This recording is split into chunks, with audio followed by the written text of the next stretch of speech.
I'm Alex with Storyline Travel, and today we're headed to Budapest, Hungary. This is a very common city if you want to take a river cruise on the Danube, as it is a good starting point or ending point on the Danube, and a center way between the upper Danube, which is normally Germany, down to Hungary, or the lower Danube, which goes from Hungary south towards the Mediterranean. Budapest, Hungary is a tale of two cities, one half Buda, the other Pest, and it is separated by the Danube River. We had the pleasure to start our journey a day early for our river cruise, and we stayed on the Ring Road in a Marriott.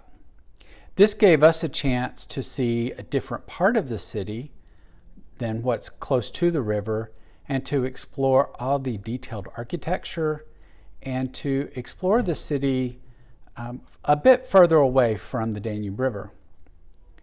One of the things that we noted about Budapest that I think is a good tip for you to keep in mind is it can be difficult to find a coffee shop early in the morning. As we're wandering around the city exploring, we wanted to find a coffee shop.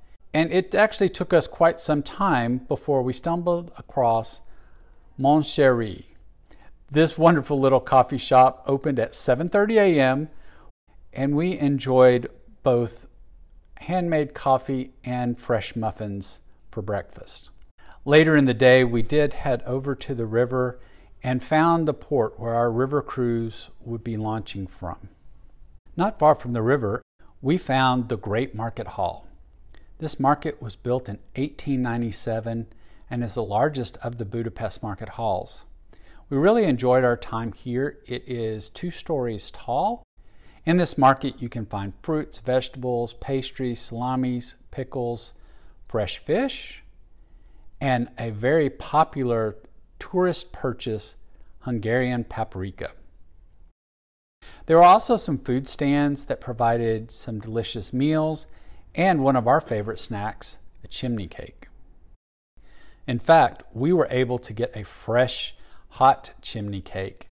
This traditional sweet pastry dough is wrapped around a cylinder, then rolled in a sugary topping, then baked. This creates a hollow chimney shape. We ordered the cinnamon cake, and it smelled wonderful. It tasted even more amazing as the crispy sugar cinnamon topping on the outside and the soft cake on the inside warmed our soul. It was a delicious treat to enjoy down the Danube. Along the banks of the Danube, we found this cultural center. This building has a unique mix of modern and classical architecture and includes several restaurants, some shops, and a military museum. It's free to walk through the main glass building and get a glimpse of the exhibits through the windows, but you will need to purchase a ticket to enter and see the full military exhibits. One of the key highlights and landmarks of Budapest is the House of Parliament. The House of Parliament is home to Hungary's legislative body and the Holy Crown. This magnificent building took 17 years to build and is awe-inspiring. While it is a beautiful building to see in the day, it is quite stunning to see at night.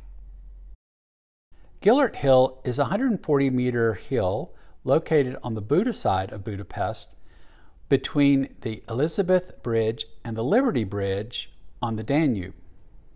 On top of Gellert Hill are 2 main attractions, the Citadel Fortress and the Statue of Liberty.